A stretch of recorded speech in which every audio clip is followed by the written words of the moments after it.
자, 오늘은 예배를 맛본 신앙은 늙지 않습니다라고 하는 제목으로 우리 지난주와 이어서 우리 사마리아 여인에 대한 스토리에 주님께서 주신 은혜를 나누기 원합니다. 여러분, 사마리아 여인이 대낮에 아무도 찾지 않은 이 팔레스타인의 뜨거운 태양 아래 물을 길러왔어요. 남편을 5번이나 바꾼 이력을 갖고 있는 정말 특이한 이력이죠. 어쩌면 이 사마리아 여인의 이 남성 편력을 이야기하기보다는 남성 지배 사회에서 어떤 받았던 배척, 또 냉대를 받은 상처 입은 영혼을 잘 그려주고 있는 그런 여인입니다. 이 여인이 이제 물을 기르러 왔지만 무엇이 더 있었습니까? 영혼의 목마름이 더 깊었죠. 여러분, 이 영혼의 목마름은 저와 여러분이 현대인들도 마찬가지입니다. 오늘날 많은 사람들이 만들어낸 우리가 놀이기구들을 볼 수 있어요. 엔터테인먼트 문화가 많죠. 또 게임 산업이 참 얼마나 큰지 몰라요. 즐거움을 주는 그런 산업들이 많습니다. 여러분, 좀 다르긴 하지만 이 스포츠에 사람들이 얼마나 열광하는지 모르겠습니다. 크리스티아니 호날두의 연봉이 얼마인 줄 아십니까? 이분이 아직 전성기 약간 지났다고 보는데 지금도 하나로 보면 연봉이, 놀라지 마세요. 안 놀랄지 아니까, 약 4,219억 원 정도 된대요. 올해 작년 추산으로. 그래서 여러분, 무슨 말씀 드리려고 하냐면 한 사람의 운동 탑스타가 받는 연봉이 어마어마하다는 거예요. 열심히 노력하면 받으셔야겠죠. 그런데 우리가 비교할 수 없을 너무 천문학적인 금액이라는 겁니다. 여러분, 이런 연봉들이 다 무엇을 대변해 주는 겁니까? 많은 사람들이 그들을 좋아하기 때문이죠. 그 경기를 보기 때문에 그렇죠. 현대인들이 무엇인가 자신의 내면의 욕구를 가지고 있죠. 우리가 이런 욕구를 갖고 있어요. 그래서 이 욕구를 분출할 수 있는 어떤 문화, 그것으로 돈을 버는 사람이 참 많아졌습니다. 여러분, 자, 남편 5을 바꾸었듯이 또 현대인들은 다양한 것을 또 바꿉니다. 직장을 바꾸기도 하고요. 더 나은 환경으로 또 이사를 해보기도 합니다. 그런데 지상에 내 마음에 드는 직장도 남편도 동네에도 없습니다. 사마리아 여인은 고립되어 있는 사람이었죠. 그러니까 주님과의 대화 속에서 갑자기 그는 주님께서 그녀에게 가서 남편을 불러오라 라고 하는 말을 우리가 지난 시간에 보았고요. 여인이 정직하게 반응을 하죠. 저는 남편이 없습니다. 여러분, 이 말은 다르게 표현하면 이 말과도 같습니다. 저는 죄인입니다 라는 표현과 같은 말이에요. 이 여인이 갑자기 무너져 내리고 있는 것이에요. 더 이상 부끄러운 과거를 숨기지 않는 것이죠. 왜냐하면 주님이 무엇이기 때문에 그래요? 빛이시기 때문에 그렇습니다. 빛이신 그리스도가 그분 앞에서 우리는 모든 것이 드러나기 때문에 감출 수 없다는 것을 그녀는 알았기 때문에 고백한 거죠. 여인은 예수님과 대화를 하는 가운데 점점 이 빛 안으로 들어오고 있습니다. 그리고 여인은 그리스도에 대해서 눈이 조금씩 열리기 시작합니다. 19절을 제가 읽어드리겠습니다. 여자가 이르되 주여 내가 보니 선지자로소이다. 이 얘기는 뭐냐면 행색을 보니 누굽니다 이런 표현이 아니에요. 이 표현은 뭐냐면 이 사마리아 여인의 이제 이 영적인 눈이 띄어지게 됐다는 거예요. 대화를 하는 가운데 내 앞에 있는 이 한 남성, 이 유대 평범한 남성이 아니라 뭔가 다른 존재라는 것을 느끼기 시작했다는 거예요. 여러분, 우리 이 영적인 눈이 뜨이는 것, 다르게 표현하면 영적인 깨달음을 여러분 느낄 수 있다는 것, 여러분 굉장히 특별한 일입니다. 여인의 눈에서 마치 비늘이 벗겨지고 있는 거예요. 여러분, 이 표현하면 누가 기억이 나세요? 사도 바울에게도 그런 사건이 일어났죠. 언제 일어났어요? 눈에 비늘이 벗겨지는 사건. 아무것도 보지 못했는데 이제 아나니아를 통해서, 도움을 통해서 눈에 비닐이 벗겨지는 그 사건 여러분 아시죠? 안수기도를 받고 이제 영의 눈이 열려지는 것. 그동안 내가 보지 못했던 것들을 보게 되는 것. 주님께서 특별히 이 바울에게는 시력을 가져가시지 않으셨습니까? 평소에는 우리가 보는 것 같지만 보지 못하는 세계가 사실 참 많습니다. 여러분, 온 세계는 영의 세계가 있고 또 영적이지 않은 육의 세계라는 것이 있어요. 우리가 영의 세계를 알지 못하면 사실 육에서 일어나는 세계도 우리는 알지 못합니다. 그러니까 왜 이런 일이 일어나는지 모른다는 거죠. 영의 눈이 열리면 육체의 모든 일도 볼 수가 있게 되는 거예요. 오늘 이 눈이 열리면서, 그러니까 영의 눈이 열린다. 이 눈이 열리면서 여인이 불쑥 어떤 문제를 가지고 나오는데, 저와 여러분이 오늘 주목해야 될 부분이 바로 이 부분이에요. 40절을 한번 같이 읽어보겠습니다. 시작. 우리 조상들은 이 산에서 예배하였는데 당신들의 말은 예배할 곳이 예루살렘에 있다 하더이다. 아멘. 어떤 것에 대한 질문이죠? 이때 예수님과 이 그녀는 예배를 드리는 상황이 아닙니다. 그리고 굉장히 수치스럽고 또 영적인 세계의 눈이 띄어지는 그런 절박한 상황에 갑자기 예수님께 이 질문을 하는 거예요. 왜 예배를 이렇게 언급하고 있을까? 다른 주제도 굉장히 많았을 텐데 이 여인이 왜 예배의 문제를 끄집어내고 있을까? 어떻게 보면 상황에 좀 안 맞는 그런 질문처럼 보입니다. 근데 여러분, 이 여인이 예수님을 만나고 첫 번째 꺼낸 주제는 예배였다는 거예요. 아마 그것은 사마리아 여인에게 가장 어떤 문제일까요? 시급한 문제였기 때문이었을 겁니다. 이 여인의 갈증은 어떤 남성에 대한 것이 아니라 그녀에게 있어서 가장 큰 목마름의 원인이 뭐였다는 거예요? 예배였다는 것을 말해주는 거예요. 그러니까 이 여인은 삶은 어떠했을지 모르지만 하나님을 경외하는 그런 영적인 갈급함을 가지고 살았던 사람이었던 것 같아요. 자, 사마리아 여인의 질문에 주님은 마치 기다리셨던 것처럼 주옥 같은 이 예배에 대한 예배론을 우리에게 설명해 주시는데, 마치 삶의 핵심은 예배다라고 이야기해 주시는 것처럼 주님은 그 여인이 가지고 있는 예배에 대한 오해를 먼저 풀어 주십니다. 여인의 관심은 어디에 있었어요? 예배의 장소에 관심이 있었어요. 예배의 장소. 유대인들이나 사마리아 사람들 모두에게 있어서 최고 이슈였어요. 어디에서 예배를 드릴 것인가? 여기에는 복잡한 역사적인 배경이 사실 깔려 있습니다. 그래서 여인은 어느 곳에서 드리는 예배가 정통성이 있는 예배인가를 물었던 거죠. 팩트는 그거예요. 그러니까 그녀는 오랫동안, 그러니까 이스라엘이 절반으로 갈라지기 이전, 훨씬 이전부터 여호와 하나님께 예배했던 그 정통성을 아마 강조하고 있었던 것 같아요. 그러니까 예루살렘에서만 꼭 예배를 드려야 합니까? 라고 하는 질문이었거든요. 이것은 정통성에 대한 반감이 북쪽 이스라엘 사람들에게 있었다는 것을 의미하는 것인데, 여러분, 전통은 중요합니다. 전통은 좋은 전통은 여러분 계속 지켜야 하는 것입니다. 그러나 전통은 누가 만든 거예요? 사람들이 만드는 것이. 여러분, 전통은 여러분 진리가 아닙니다. 그러므로 절대적인 기준이 될 수가 없어요. 사람들은 어떤 전통을 그것을 진리화할 때가 많아요. 정형화하려고 하는 유혹을 받을 때가 많습니다.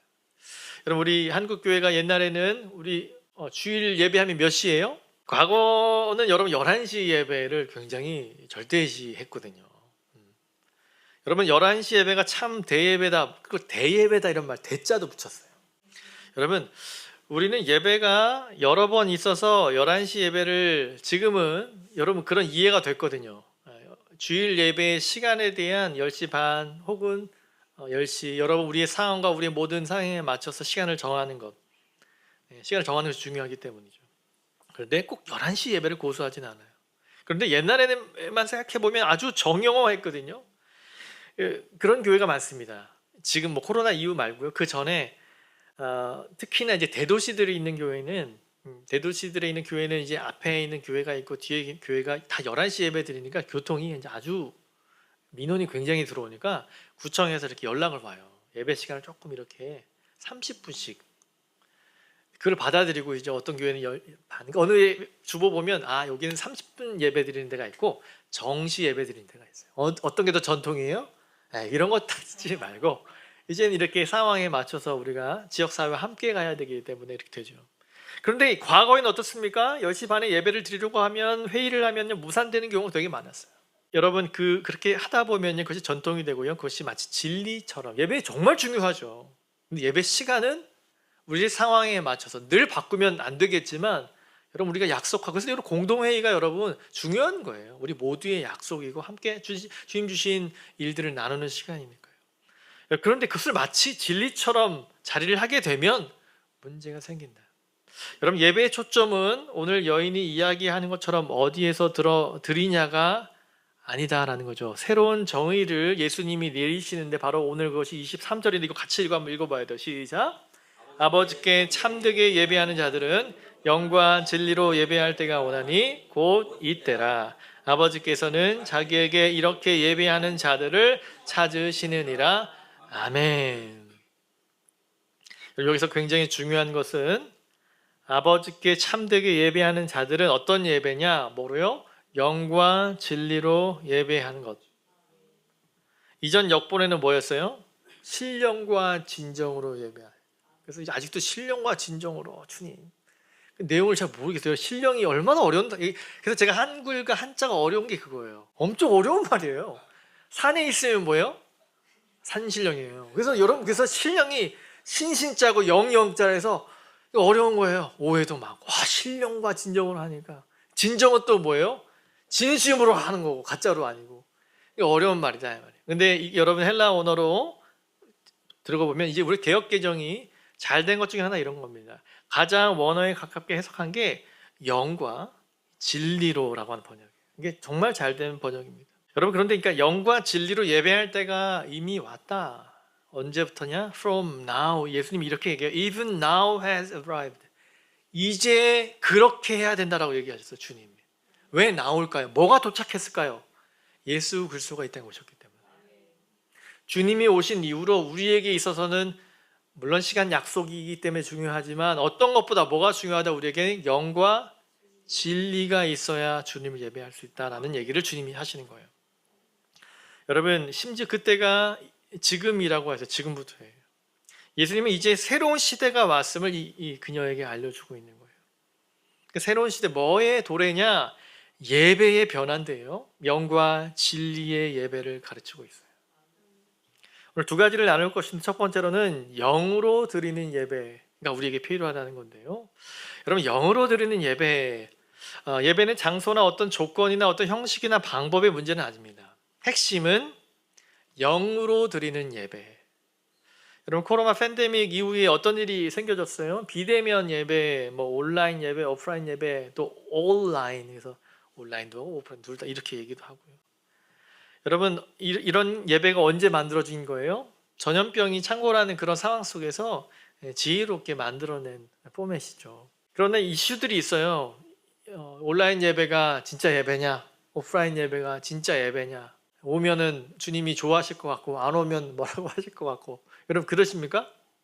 오셨으니까 이제 당당하게 졸아도 괜찮고 집에 있으면 무릎 꿇고 예배 드리다 하더라도 제가 죄인 같고 여러분 그렇습니까? 여러분 이것으로 상당 부분 2019년, 20년부터 한국교회 안에 또 신학교 안에서 논쟁이 많았어요. 여러분 마치 사마리아 여인의 질문과도 같습니다. 여러분 예배 형태는 다양해요. 또 우리는 장로교회 또 개혁교회 예배이기 때문에 여러분 교회 우리 예배 모습도 조금 독특하실 수 있어요. 혹시라도 여러분 만약에 뭐 여행을 가셨거나 하면 침례교회나 혹은 감리교회나 아니면 이단은 아니지만 뭐 루터란이나 뭐 이런 그런 드릴 데가 없어서 가면 여러분 어때요? 너무 달라요. 저도 이제 상황이 있어서 감리교회 예배 좀 드려봤는데 와 입장부터 이렇게 가운 입고 한 걸음씩 되게 멋있더라고요. 그래서 저희 한번 네, 옛날에는 여러분 기억하실지 모르지만 목사님도 가운을 꼭 입어야 됐었고 목사님이나 찬양대장이랑 찬양대원들이 저기 입구서부터 뭐 사열하듯이 하다가 딱 되면 이렇게 걸어 들어오시는 거를 하셨거든요. 근데 감리교회는 아직도 그런 교회가 있더라고요. 그것도 한 걸음씩. 되게 웅장하고 잠이 확 깨더라고요. 그래서 뭐 그런 기능들이 있는 거죠. 여러분 특히 여러분 어때요? 여러분 젊은이들이 많이 모이는 젊은이들 예배가 있고요. 또 어른들이 많이 오시는 분들, 노인층의 예배가 있고요. 전통적인 예배가 있고 좀 더 모던한 그런 예배가 있어요. 뭐가 맞느냐 틀리냐 여러분 이런 것들보다 이런 것들은 다 뭐의 구분이에요? 다 우리끼리의 구분입니다. 여러분 하나님은 교파에 따라 다르게 반응하신 분이 아니시라는 거예요. 어떠한 특정한 예배를 주님이 오늘은 내가 감리교회 예배 받아야겠다. 주님이 그러시지 않는다는 걸 여러분 아셔야 돼요. 여러분 어떤 특정한 예배를 선호하시는 하나님이 아니에요. 다양한 예배가 있는데 그런 것들은 주로 누구예요? 사람이 또 우리의 문화적인 상황에서 만들어지는 것이다. 여러분, 우리는 그래서 예배가 옳으냐라고 볼 때는 더 본질적인 질문을 던져야 된다는 거예요. 그것은 뭐예요? 예수님이 예배의 핵심적인 것은 어떤 방법, 조건, 상태가 아니라 영으로 예배를 드리고 있느냐가 더 중요하다는 거예요. 왜요? 하나님은 뭐이시기 때문에? 영이시기 때문에. 영이신 하나님은 눈에 보이지 않죠. 눈에 보이지 않는 하나님을 우리가 어떻게 예배할 수 있겠어요? 그러니 우리는 예수님이 이런 말씀한 거예요. 너희들 영으로 예배를 드려야 된다. 여러분, 영과 육은 다릅니다. 영이신 하나님은요, 영으로만 우리가 만날 수가 있는 거예요. 여러분, 정해진 공간 안에서 찬양하고 기도하고 설교하고 헌금하고 요식 절차를 진행하는 것이 예배의 전부는 아니에요. 훨씬 더 능가하는 일이 있는데 우리의 영이 반응해야 돼요. 우리의 영으로 하나님을 예배하려고 노력하고 여러분 그렇게 집중해야 돼요. 옛날에 여기 종이 있었거든. 땡! 저기 교단이나 이런 미신들은 어떻게 해요? 이런 걸로 명상하거든. 땡! 하면 잡생각을 없애는 거예요. 우리는 뭐예요? 잡생각을 없애는 거죠. 우리 목사님들 옛날에는 땡! 치면 이제 예배 시간이니. 집중해서 하나님에 대한 우리의 영을 하나님께 드리려고 노력하는 거죠. 그래서 예배를 위한 준비가 필요한 거예요. 그러면 이 영이 어떤 영인가? 이 영은요, 거듭난 우리를 말하는 거예요. 거듭난 영혼을 말하는 거예요. 거듭난 영. 예수님을 믿고 거듭난 영. 여러분, 왜 그러냐면요, 우리는 죄로 인해서 본래 우리는 하나님과 깊은 소통을 할 수 있는 친밀한 관계에 있었죠. 원래 하나님 그렇게 만드셨는데 우리 영과 하나님의 영이 그렇게 깊은 교통을 할 수 있었는데 영의 소통이 끊겨져 버린 것이 뭐죠? 바로 죄 때문에 그래요. 여러분, 우리의 죄로 인해서 우리의 영의 기능이 죽어버린 거예요. 영적인 기능이 상실되어 버렸어요. 상실됐다는 말은 뭘 말하냐면 하나님과 소통하지 못하게 됐다는 거예요. 근데 누굴 통해 이게 가능해져요? From now 누구? 예수 그리스도. 그러니까 주님이 오신 다음부터는 진정한 예배를 드릴 수 있게 되는 거죠. 그래서 여러분, 오늘 영의 예배는 거듭난 사람의 영을 말하는 거예요. 에베소 2장 1절 늘 인용드리는 본문이에요. 그는 허물과 죄로 죽었던 너희를 살리셨도다. 우리가 죽어 있었다라는 얘기를 하는 거죠. 성경은 저와 여러분의 영의 기능이 완전히 죽은 상태이기 때문에 하나님께 나아갈 수 없다라고 말해요. 여러분, 우리가 찬양하고 기도하는 모든 것은 영적인 행위입니다. 영으로 찬양하고 영으로 기도하는 것이에요. 하지만 몸은 어디요? 예배 자리에 앉아 있죠. 우리 예배 자리에 앉아 있어도 영은 예배 안에 있지 않을 수가 있어요. 그러니 여러분, 장소의 문제나 악기의 문제나 사람이 얼마나 모였는가의 문제가 아닙니다. 예배의 관점에서 사람이 많이 모이면 여러분 예배되는 게 아니에요. 영으로 하나님 앞에 나아가는 자들이 몇 사람이 있느냐가 중요한 것이에요. 음향 시스템이 얼마나 훌륭한가, 찬양 사역자들이 얼마나 잘하는가가 문제가 아닙니다. 예배는 여러분 이 스킬이 아니에요. 기교가 아니에요. 여러분, 문화적인 기능은 의미가 있죠. 그러나 문화만으로는 하나님을 만날 수가 여러분 없어요. 참된 예배는 영으로 드리는 예배. 그래서 저와 여러분의 삶에 가장 중요한 경험이 있다면 당연히 예수를 만나는 경험이죠. 여러분, 예수를 만나셨다면 우리 안에 이 갈급함을 채워주시는, 그래서 뭐가 필요해요? 우리 예배가 필요해요. 예배. 여러분, 예배는 단순한 의식만으로 가능해지지 않아요. 여러분, 다양한 어떤 의식이 있긴 하지만 이 의식만 하나님을 받으시는 분은 아니죠. 그런데 우리는 이 의식이, 이 세레머니가 하나의 우상이 되어서 이거 하나 못 바꿔요. 그러니까 예배 순서 하나 바꾸면 하나님이 뭐라고 하실 것 같고, 그게 중요한 게 아니다. 여러분, 그것을 고수하면 뭐예요? 마치 형식주의라는 말을 듣는 거죠. 여러분, 코로나19를 지나면서 영상 예배에 익숙해진 분들이 계세요. 가능하면 여러분 교회에 와서 예배를 드리셔야죠. 그런데 그게 핵심이 여러분 아닙니다. 여러분이 어디에 있든지 영으로 하나님을 예배드릴 수 있는가를 물으셔야 된다. 내가 이 자리에서 주님을 예배할 수 있겠는가? 상황이 그렇게 되니까 하시는 거 아니겠어요? 여러분, 그렇게 하시는 거죠. 여러분, 오늘 교회에 와서도 영으로 하나님 앞에 진정으로 예배를 드리지 않는다면 여러분 의미가 없는 거예요. 만약 우리가 영으로 예배를 드리지 않는다면 어떤 의미가 있을까요? 집에서 예배를 드린다 할지라도 정말 영으로 하나님 앞에 예배를 드리지 못한다면 그것도 의미가 없는 일이에요. 오늘 여러분 본문에 의하면 핵심은 어디에가 아니에요. 장소가 아니라 과연 내가 영으로 하나님 앞에 나아가고 있는가 하는 겁니다. 공원에 앉으셔도 예배를 드릴 수 있고요. 사람들이 많은 시장터에서도 예배를 드릴 수가 있죠. 공항에 앉아서도 예배를 드릴 수 있고요. 버스 기다리면서 예배할 수 있어요. 그러나 진정함으로 영으로 하나님 앞에 나가고 있는가, 영으로 예배를 드리고 있는가라고 하는 질문이 우리에게 있어야 한다는 거죠. 우리가 이 집에서 온라인으로 계속 예배를 이제 드리다 보면 나도 모르게 편의주의의 유혹에 빠져들죠. 왜 그래요? 우리 죄성이 있기 때문에 그래요. 그래서 어떤 그런 가정에서의 예배를 통해서 진정한 예배를 맛보기보다는 어때요? 편의주의에 길들어져서 진정한 예배로 나아가지 못할 때가 많죠. 그러니까 문제가 있는 거죠. 여러분, 영으로 드리는 예배에 초점을 맞추게 되면 자연스럽게 모든 문제가 해결돼요. 어디에서 어떻게 드리라는 것은 핵심적인 주제가 아닙니다. 영으로 드리는 예배는 내가 드렸다는 것이 아니라 하나님이 받으셨는가에 대한 핵심이 있게 되는 겁니다. 여러분, 정말 참된 예배, 그 행복한 예배를 계속 드리고 또 경험하고 계십니까? 영과 진리의 예배는 저와 여러분의 삶에 결정적인 영향을 미치게 된다는 거예요. 예배는 신자에게 마치 생명과 같은 겁니다. 영으로 드려지는 예배가 아니면 아무리 드려도 허전하게 돼요.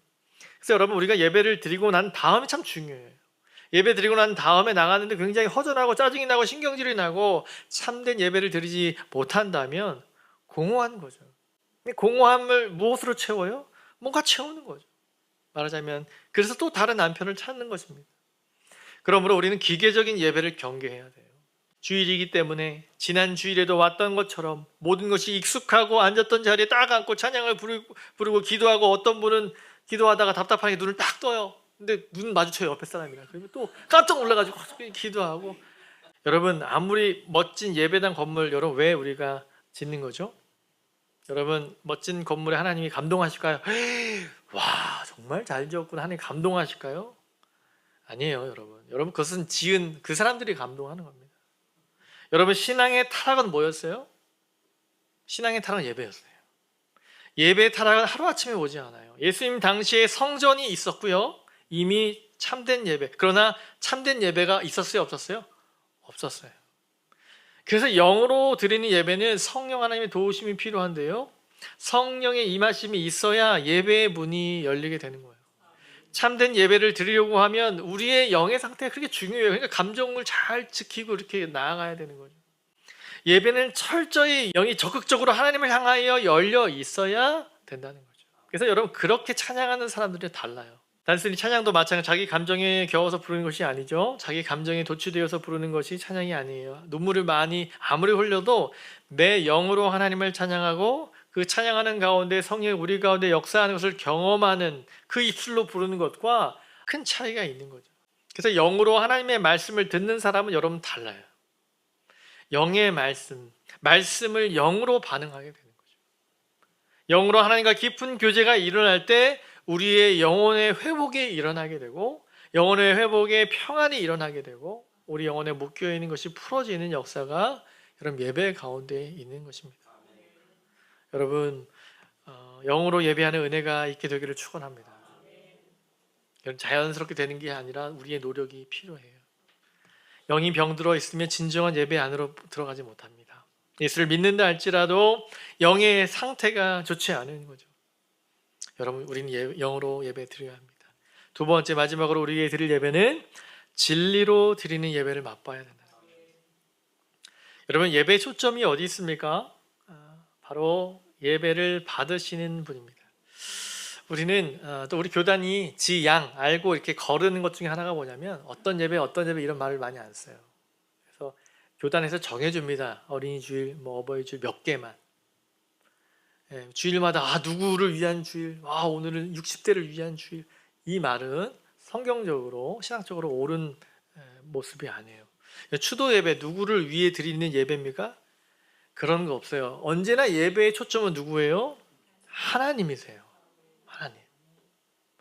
그분을 우리에게 주신, 또 어버이 주일이니 뭐예요? 어버이를 위해 예배 드리는 게 아니에요, 여러분. 어버이께 예배 드리는 게 아니에요, 여러분. 착각하시면 안 돼요. 우리에게 어버이를 주신 하나님을 찬양하는 것이에요. 이 초점이 여러분 참 중요한 게 바로 이 진리로 드리는 예배가 갖고 있는 것이에요. 입맛과 기호에 의존해서는 안 되는 거죠. 자칫하면 우리 중심의 예배를 드리기 쉽습니다. 가끔 그런 분이 있어요. 오늘 예배 참 좋았어. 이런 표현을 한 분들이 있어요. 질문을 해봐야 돼요. 왜 좋았지? 여러분, 여러분의 기분과 연결시켜서는 안 되죠. 가끔 이런 분들이 있어요. 제가 이제 찬양 사역을 좀 했었는데 하고 나면 내가 모르는 찬양하면 너무 화가 나요. 그러시는 거예요. 곡이 너무 어렵대. 왜 저렇게 어려운 곡이 자꾸 나와서 어려운 곡이 아니라 무슨 곡이에요? 따라하겠습니다. 내가 모르는 곡이에요. 내가 모르면 다 어려워. 내가 아는 게 나오면 할렐루야 막 이러시고. 여러분 그럴 때는 어려운 곡 모르는 곡이 나올 때가 당연히 있겠죠. 그럴 때는 어떻게 될까요? 곡을 배우려고 애를 써야죠. 자, 여러분 찬양도 마찬가지입니다. 새로운 곡을 배우려고 애를 써야 돼요. 우리 찬양대가 준비한 찬양들을 보시면 여러분 아는 찬양도 있지만 모르는 찬양 있죠. 여러분 제목이나 이런 거 주보에는 안 싣지만 자막에 실는 이유가 뭔지 아세요? 네, 다시 한번 들어보는 거예요. 오늘 뭐 누가 틀렸네 이런 거 하지 말고 여러분 그렇게 새로운 찬양 말씀 다시 듣고 다음번에 나면 어머 저번에 했던 거 너무 좋네. 여러분 원래 2번 3번 봐야 이게 이해가 되고 여러분의 삶이 실리게 되는 거죠. 여러분 하나님을 높이기 위한 새 노래는 여러분 끊임없이 나와야 돼요. 새로운 찬양 새로운 노래는 끊임없이 나와야 되죠.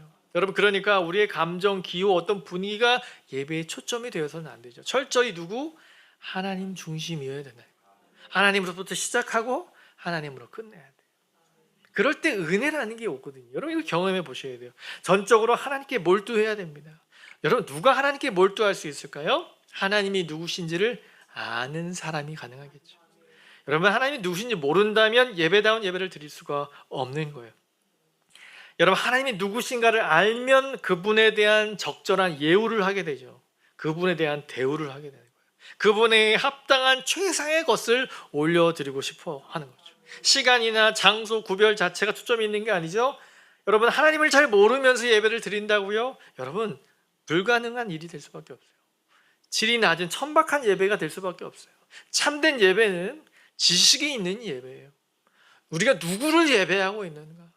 잘못된 예배는 뭐예요? 한마디로 뭐예요? 무식한 예배. 예배인데 하나님이 없어요. 복음이 없는 건 예배가 아니고 그냥 강의예요. 여러분 22절에 예수님이 이런 표현을 하십니다. 너희는 같이 읽겠습니다. 너희는 알지 못하는 것을 예배하고 우리는 아는 것을 예배하노니 이는 구원이 유대인에게서 남이라. 아멘. 여기서 너희가 알지 못하는 것을 예배하고 무엇을 말합니까? 이 안다라고 하는 단어가 참 중요한데요. 이 뭘까요? 뭐를 아는 거죠? 하나님을 아는 지식이에요. 하나님 아는 지식. 여러분 그래서 여러분 특별히 우리 교회는 어버이들이 많으시니까 어버이들이 갖고 있는 게 뭐예요? 하나님을 더 깊이 아시는 거 아니겠어요? 신앙생활 한두 번 하는 게 아니에요. 아무것도 모르는 손주에게 성경책 막 던지고 예배 시간에 막 장난친 애기에게 하나님을 아는 지식으로 어떻게 말씀하실까요? 조용히 해라 가만히 앉아라가 아니라 우리 하나님께 온 마음으로 예배를 드려야 된다.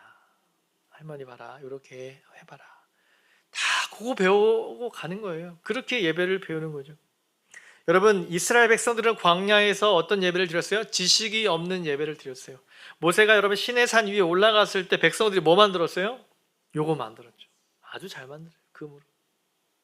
자, 이 황금 우상의 이름이 뭐였는지 아시는 분?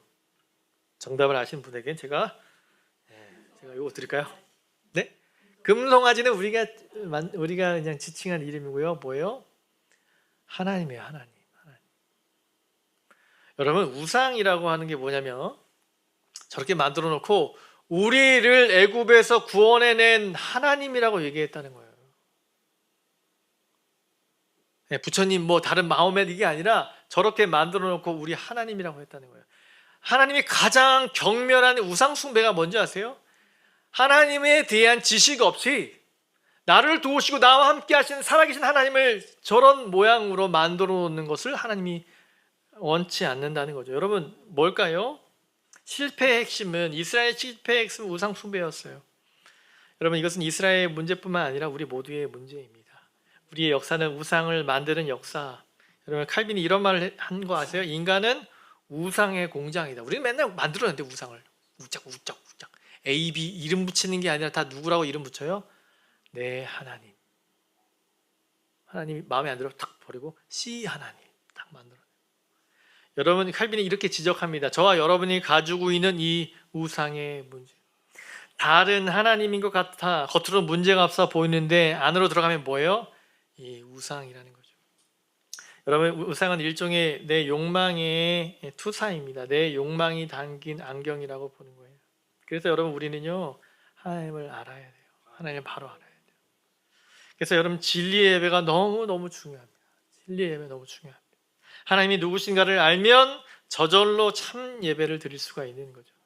예배는요 하나님 수준에 걸맞은 예우를 해 드리는 거예요. 그분의 가치를 인정하는 삶.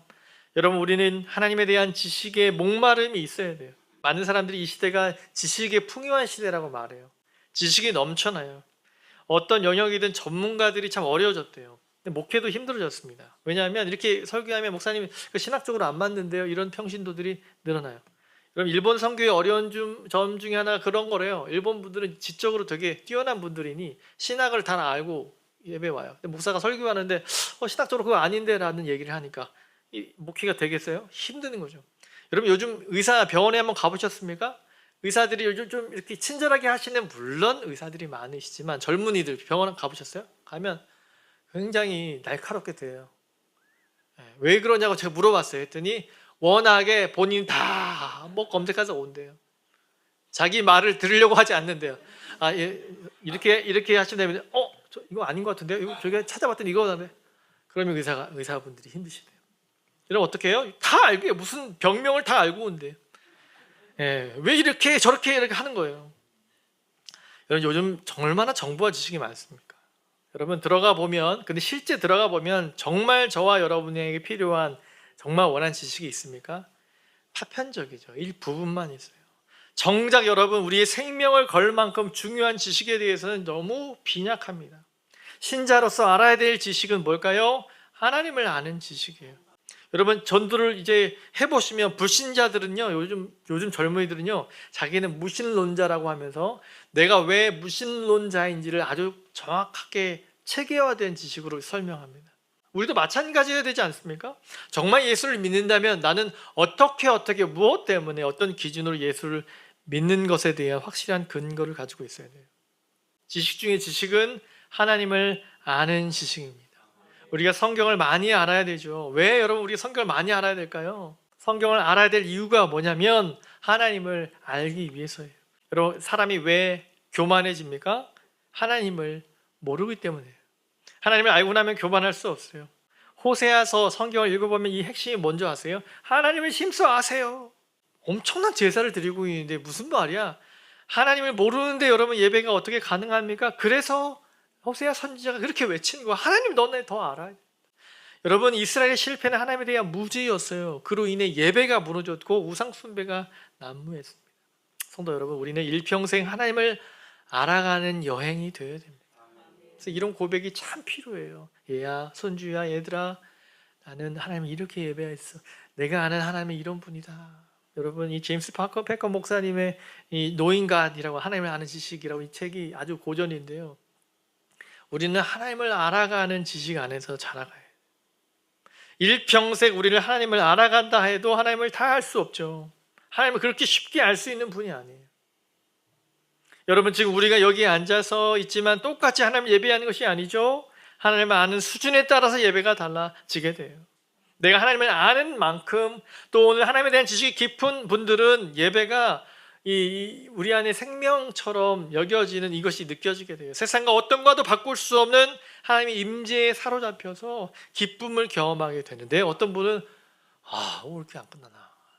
여러분, 우리의 모습에 따라서 예배의 차이가 날 수밖에 없어요. 하나님을 아는 것에 따라서 신앙의 핵심적인 차이가 일어나게 됩니다. 사랑하는 성도 여러분, 하나님 이름에 합당한 대우를 해드리는 예배자 되시기를 축원합니다.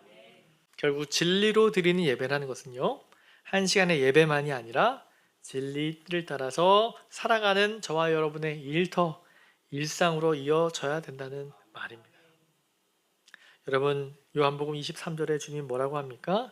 아버지께 참되게 예배하는 자들은 영과 진리로 예배할 때가 오나니 곧 이때라. 아버지께서는 자기에게 이렇게 예배하는 자들을 찾으시느니라. 여러분 여기 성경에 처음 나오는 단어인데요. 하나님이 누군가 찾고 있대요. 찾고 있다. 예배자를 찾는데. 여러분 왜 찾으실까요? 주님이 seek 뒤져서 탄 어디 있지? 어디 있지? 정말 내게 영과 진리로 예배하는 사람이 어디 있지? 찾는다는 건 뭘까요? 여러분 찾는다는 게 두 가지 개념인데요. 그렇지 않은 것들을 이렇게 치우는 거잖아요. 어디 있지? 하면서 이게 그렇지 않은 걸 찾자는 거예요. 예배를 드린다고 드리는데 영과 진리로 예배를 드리는 이런 것들을 다 이렇게 정리하시는 거예요. 이건 아니야. 이들은 아니고 정말 영과 진리로 예배하는 자를 주님이 이렇게 찾는다는 거예요. 정말 독특한 표현인 거예요. 여러분 하나님은 어떤 사역을 잘하는 사람을 찾는 게 아니에요. 예배자를 찾아요. 하나님은 예배자를 찾아요. 유대인인지 사마리아인인지 한국 사람인지 일본 사람인지 중요하지 않아요. 다른 기준이 아니라 예배가 모든 것을 가르는 기준이 된다는 거예요. 하나님이 귀중히 여기는 기준은 바로 참된 예배자. 이것은 말씀대로 예배자를 찾으신다는 말은 당시의 진정한 예배자를 볼 수 없었다는 것을 내포하고 있어요. 당시 이스라엘은 여러분 영적인 혼란기였어요. 암흑기라고 하는 그 시간이에요. 사무엘에서 나오는 엘리 시대와 마찬가지예요. 말씀은 다 읽지 않고 끊겨버리고 영적으로 어두운 시대에 이제 주님이 오셨어요. 주님이 예배자를 찾는다는 거죠. 사랑하는 성도 여러분, 오늘 이 땅을 사랑하는 우리가 얼마나 답답할 때가 많습니까? 예배로 승부를 거시기 바랍니다. 우리 교회 예배도 참 아름다운 예배, 늘 감사한 예배를 드리고 있죠. 가장 중요한 것은 진짜 예배자여야 합니다. 형식과 어떤 인간의 의식과 관습에 그냥 매너리즘에 빠진 의례적인 그런 경박스러운 예배가 아니라 어떤 순서에 따라 예식에 참여하는 참관자가 아니라 진정한 예배자가 될 수 있기를 축원합니다. 그때 하나님이 우리를 깊이 만나 주실 줄 믿습니다. 우리 주님이 만나셨잖아요. 사마리아 여인에게 찾아왔어요. 26절을 뭐래요? 내가 그러라. 내가 그러라. 내게 말하는 내가 그라. 죄로 인해 아담과 하와는 하나님의 얼굴을 피했죠. 그러나 이제 사마리아 여인은 누구를 봐요? 여러분 그래서 이 사장이 참 중요한데요. 주님의 얼굴을 내가 그라라. 여러분 그분으로 인한 만족. 그 다음에 사마리아 여인이 이제 집에 가서 동네방네 떠들고 난리 났어요. 내가 누굴 만났다? 주님을 만났다. 우리가 예배를 온전히 영과 진리로 드린다면요, 세상으로부터 밀려오는 두려움이나 억눌림으로부터 자유하게 되는 것이죠. 하나님 주신 참 평강을 맛볼 것이고 채우지 않았던 결핍 증세가 사라지게 될 것이며 영혼의 참 자유를 맛보게 될 줄 믿습니다. 예배를 통해 여러분 우리는요 우리가 되는 거예요. 예배를 통하여 교회는요 교회가 되는 거예요. 여러분 우리의 삶이 힘들고 어려운 이 삶의 여정 가운데 예배의 자리에서 승리하셔서 여러분의 인생의 모든 문제를 하나님 은혜 안에 녹여내고 승리하시고 하나님의 백성다운 삶을 살아가는 은혜가 있게 되기를 주님의 이름으로 축원합니다. 아멘. 우리 기도하겠습니다.